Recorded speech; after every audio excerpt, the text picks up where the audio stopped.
आज ही के दिन जो 1987 में कमीशन हुआ था और जो आज़ादी का अमृत महोत्सव मना रहे हैं, उसी संदर्भ में ये मिनिस्ट्री ऑफ पावर से एक डायरेक्शन आया था कि सलाल पावर स्टेशन का एक आइकॉनिक डे मनाया जाए। और आज 20 नवंबर को इसका आइकॉनिक डे मनाया गया। एज ए उसको रिमेम्बरेंस ये बोल लीजिए कि आपके 34 साल हो गए और 34 साल के उपलक्ष्य में आज इसका आइकॉनिक डे मनाया गया। रेजिंग डे, एनएचपीसी का रेजिंग डे 7 नवंबर है, लेकिन सलाल क्योंकि कमीशन हुआ था, इसकी फर्स्ट स्टेज जो कमीशन हुई थी वो 20 नवंबर 1987 को कमीशन हुई थी। तो इसलिए इसको जो है ये जो आइकॉनिक डे आज मनाने का जो निश्चय किया गया था, और उसी के उपलक्ष्य में हमने जो लोकल पब्लिक रिप्रेजेंटेटिव हैं, आप जैसे मीडिया कर्मी हैं, जो सरपंच हैं, सभी को बुलाया था। और एनएचपीसी का जो एक जर्नी रही, मतलब सलाल पावर स्टेशन से लेकर के किशनगंगा तक, जब 1987 में सलाल कमीशन हुआ, देन उरी 1, उरी 2, दुलस्ती, उसके बाद किशनगंगा सेवा, तो इस ढंग से एक जर्नी एनएचपीसी ने शुरू की थी। एनएचपीसी ने एक जर्नी शुरू किया था और वो जर्नी यहाँ सलाल से शुरू हुई। ये एनएचपीसी जो है पूरे डिफ़िकल्ट एरिया में, डिफ़िकल्ट टेरेन में काम करती है और खाली हाइड्रो प्रोजेक्ट ही नहीं बनाती है, उसमें जो कहीं भी किसी एरिया में प्रोजेक्ट आता है तो उसकी सराउंडिंग्स में वो डेवलपमेंट ऑटोमेटिकली, जब क्योंकि इन्वेस्टमेंट जितना मतलब करोड़ साहब रुपये का जब इन्वेस्टमेंट होता है तो उसमें लोगों को कहीं ना कहीं डायरेक्टली इनडायरेक्टली बेनिफिट मिलता ही मिलता है। बिजली हम बनाते हैं और उसका ट्रांसमिशन पावर ग्रिड करती है। और जहाँ तक फ्री पावर की बात है तो वो स्टेट सब्जेक्ट है, जो हमने 12% फ्री पावर देते हैं स्टेट गवर्नमेंट को। वहाँ से वो मतलब कुछ परसेंटेज अगर दे सकती है स्टेट गवर्नमेंट तो अपने बंदों को दे। एज ए एनएचपीसी जो है हम कुछ नहीं कर सकते उसमें, क्योंकि हम भी जो बिजली यूज़ कर रहे हैं उसका भी पेमेंट करते हैं। पॉसिबिलिटी स्टेट गवर्नमेंट कर सकती है कि वो लोकल को बेनिफिट करने के लिए, जैसे कि कोई सब्सिडी हो, कुछ हो, वो उस ढंग से कर सकती है। एज ए एनएचपीसी जो है हम मतलब वो नहीं कर सकते, क्योंकि we are not a authority की किसी को डिस्ट्रीब्यूट करना, वो स्टेट सब्जेक्ट है। आइकॉनिक डे एनएचपीसी की तरफ से मनाया गया।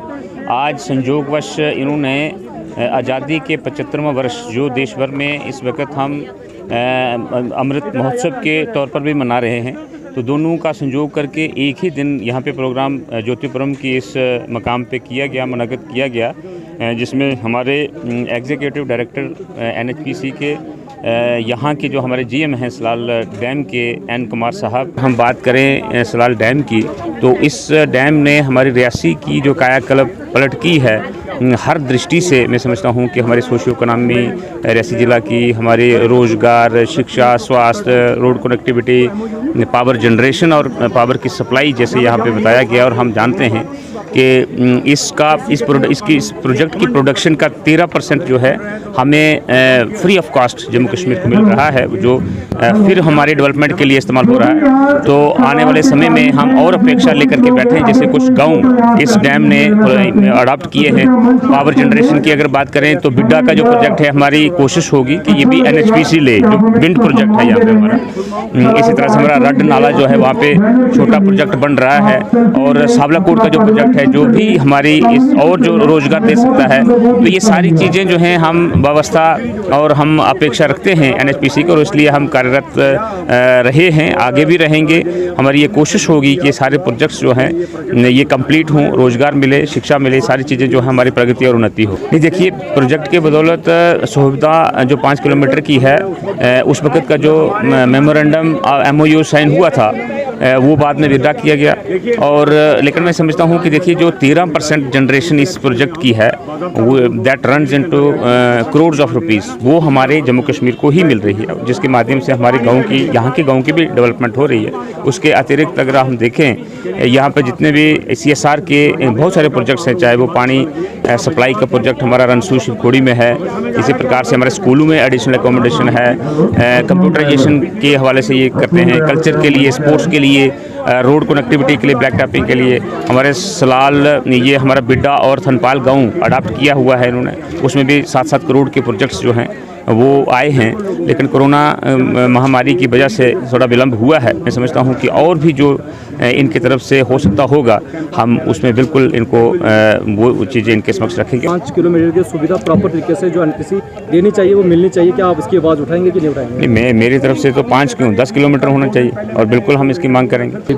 690 से लेकर के आपने जो 100 मेगावाट की और बिजली बढ़ाई है, यानी 750 मेगावाट बिजली आपकी हो गई। तो इससे लगता है कि मुझे आपने बहुत अनथक कोशिशों का ये नतीजा है, आपने बहुत मेहनत की है और मुझे बेहद खुशी है कि आप नहायत ही एक अच्छे इंसान हैं और लोगों की बेहतरी के लिए सोचते हैं।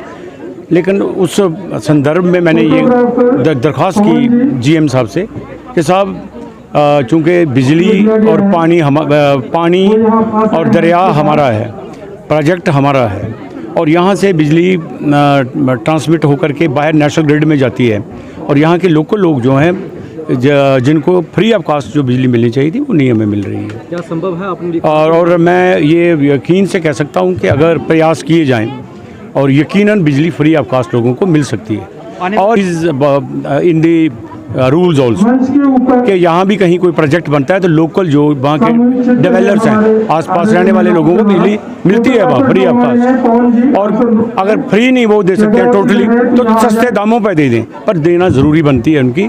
और ख़ास तौर से वो ऐसे गांव जहां अभी तक हमारी बिजली नहीं पहुंची, बिलो पॉवर्टी लाइन के लोगों को बिल्कुल ही फ्री ऑफ कास्ट दी जा सकती है। देखिए मैंने हमेशा स्टेट गवर्नमेंट से बात की है, लेकिन स्टेट गवर्नमेंट ने मुझे ये बताया कि एज सच यूँ ही बिजली यहाँ से निकलती है तो इनको सिर्फ रॉयल्टी मिलती है और सेस, वाटर सेस जो वो इनको मिलता है और that all goes to the government of India. बिजली नेशनल ग्रिड में चली जाती है, सेस का पैसा जो है वो भी गवर्नमेंट ऑफ इंडिया ले जाती है। तो that way I feel state के पास कुछ नहीं रहता है तो स्टेट फिर नेशनल ग्रिड से वापस वही खरीदती है, खरीद कर लोगों को देती है। 5 किलोमीटर के इर्द गिर्द सलाल प्रोजेक्ट के क्या सब सुविधा मिल रही है कि नहीं मिल रही है? नहीं, कोई सुविधा इनकी तरफ से नहीं है। मुझे लगता है कि सलाल प्रोजेक्ट के जो एम्प्लॉइज़ जहाँ रहते हैं यहाँ आज जो हाउसेज के अंदर फ्री तो उनको भी नहीं है, कहीं कंसेशनल रेट पे हो तो I don't dispute, but any how I feel किसी को नहीं दी जा रही है। कॉन्ट्रैक्चुअल वर्कर पर क्या कहेंगे आज? कॉन्ट्रैक्चुअल वर्कर के लिए मैं खेद व्यक्त करता हूँ कि कॉन्ट्रैक्चुअल को एक तो पूरे महीने की सैलरी मिलनी चाहिए, एक भी दिन को नहीं कटना चाहिए। They are very poor people, they are deserving people, they are the real bone of the project now. Maintenance staff में वो शामिल हैं तो उनको पूरे 30 महीने की तनख्वाह मिलनी चाहिए।